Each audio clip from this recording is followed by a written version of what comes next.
Hello ವೀಕ್ಷಕರೇ, simply kitchen ಚಾನಲ್ಗೆ ಸ್ವಾಗತ. ಇವತ್ತು ನಾನು ಮೊಗಲೈ ಚಿಕನ್ ಹೇಗೆ ಮಾಡೋದು ಹೋಟೆಲ್ ಸ್ಟೈಲಲ್ಲಿ ಟೇಸ್ಟಿಯಾಗಿ ಅಂತ ತೋರಿಸ್ತೀನಿ. ನಾನು 500 ಗ್ರಾಮ್ಸ್ ಅಷ್ಟು ಬೋನ್ಲೆಸ್ ಚಿಕನ್ ತೊಗೊಂಡಿದ್ದೀನಿ. ಮೆಣಸಿನ ಪುಡಿ ಅರ್ಧ ಸ್ಪೂನು ಉಪ್ಪು ಹಾಕಿ ಮಿಕ್ಸ್ ಮಾಡಿ ಮ್ಯಾರಿನೇಟ್ ಆಗಕ್ಕೆ ಬಿಡಬೇಕು ಅರ್ಧ ಗಂಟೆ. ಸ್ಟವ್ ಆನ್ ಮಾಡ್ಕೊಂಡು ಒಂದು ಪ್ಯಾನ್ ಇಟ್ಕೊಂಡು 3 ಸ್ಪೂನಷ್ಟು ಎಣ್ಣೆ ಹಾಕಿದ್ದೀನಿ. 2 ಈರುಳ್ಳಿನ ಪೇಸ್ಟ್ ಮಾಡಿ ಹಾಕಿದ್ದೀನಿ. ಮೀಡಿಯಮ್ ಫ್ಲೇಮಲ್ಲೇ ಇದು ನೀಟಾಗಿ ಸ್ವಲ್ಪ ಕಲರ್ ಚೇಂಜ್ ಆಗೋ ತನಕ ಹುರ್ಕೊಬೇಕು.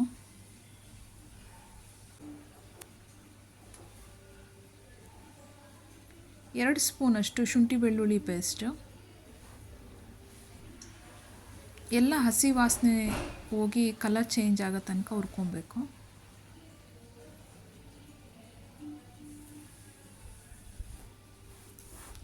ಮ್ಯಾರಿನೇಟ್ ಮಾಡಿ ಇಟ್ಟಿದ್ದ ಚಿಕನ್ನ ಇವಾಗ ಹಾಕ್ಕೊಬೇಕು.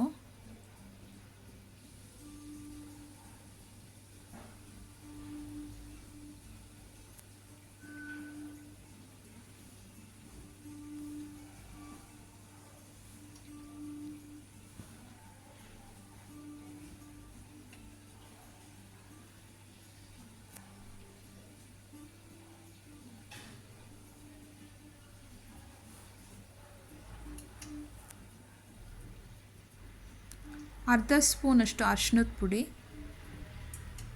1.5 ಸ್ಪೂನಷ್ಟು ಕೆಂಪು ಮೆಣಸಿನ್ಕಾಯಿ ಪುಡಿ, 2 ಸ್ಪೂನಷ್ಟು ಧನಿಯಾ ಪುಡಿ, ಅರ್ಧ ಸ್ಪೂನಷ್ಟು ಜೀರಿಗೆ ಪುಡಿ ಹಾಕಿ ಮಿಕ್ಸ್ ಮಾಡ್ಕೊಬೇಕು.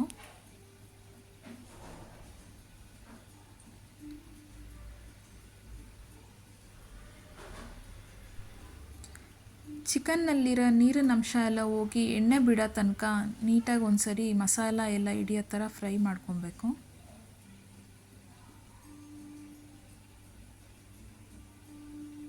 ಒಂದು ಟೊಮೆಟೊನ ನಾನು ಪ್ಯೂರಿ ಮಾಡಿ ಹಾಕ್ತಿದ್ದೀನಿ.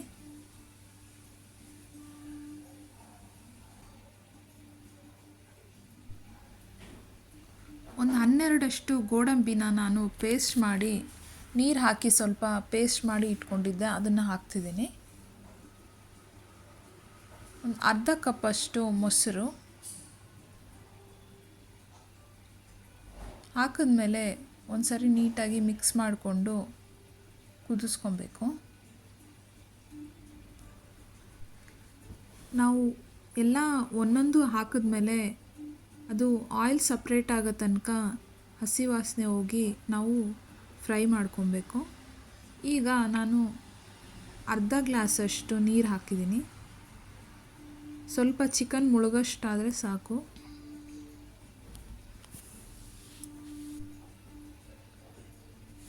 ಮೂರು ಹಸಿಮೆಣಸಿನಕಾಯಿನ ಸ್ಲೈಸ್ ಮಾಡಿ ಹಾಕ್ತಿದ್ದೀನಿ. ಬೋನ್ಲೆಸ್ ಚಿಕನ್ ಆಗಿರೋದ್ರಿಂದ ಬೇಗ ಬೇಯುತ್ತೆ. ಕಡಿಮೆ ಮಾಡಿಕೊಂಡು ಸ್ಟವ್ ಫ್ಲೇಮ್ನ 15 ನಿಮಿಷ ಇದನ್ನು ಕುಕ್ ಮಾಡಬೇಕು. 15 ನಿಮಿಷ ಆದಮೇಲೆ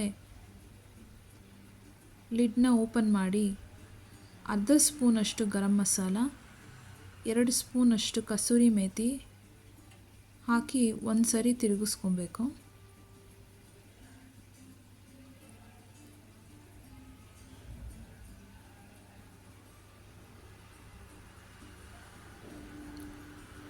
ಸ್ವಲ್ಪ ಕಟ್ ಮಾಡಿ ಕೊತ್ತಂಬರಿ ಸೊಪ್ಪು ಮೇಲೆ ಹಾಕಿ ಸ್ಟವ್ನ ಆಫ್ ಮಾಡ್ಕೊಬೇಕು.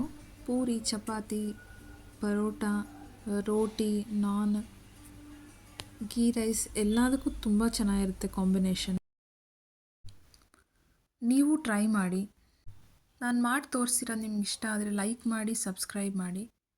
Thank you for watching.